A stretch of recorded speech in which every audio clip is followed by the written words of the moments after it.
Nashukuru makamu mwenyekiti kwa ujio wako, mkubali umekuja na Elisha mambo mengine umekuja. Mungu akubariki sana. Tumefurahi sana. Pende pia kumshukuru mwenyekiti wetu wa wilaya alitufungulia asubuhi na ameendelea kuwa pamoja na sisi katika semina hii. Tumebarikiwa sana.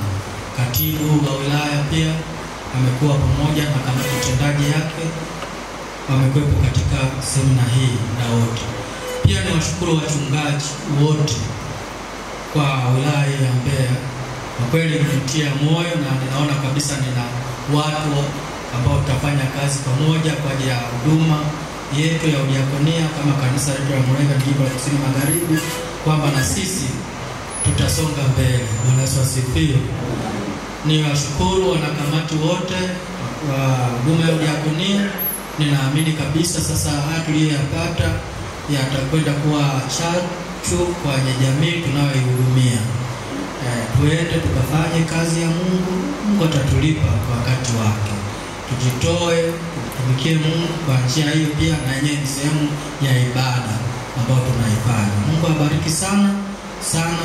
Msisite tena siku nyingine tutakapokuwa tunawahitaji kuja tena kama tulivyokuja siku ya leo. Tuombeane msamaha pale kuna mapungufu ambayo yanaweza bali kutokeza kutarajia, tusameheane kwa sababu sisi sio malaika, sisi ni binadamu.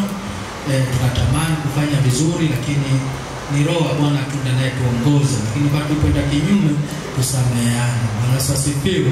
Kwamba kwa malengo yetu kwenda kinyume, lakini tunatamani tujenge mwili wa Kristo kwa pamoja, tufike kwenye malengo ambayo tunataka tuyafike. Baada ya kupata chakula nafikiri tutakuja hapa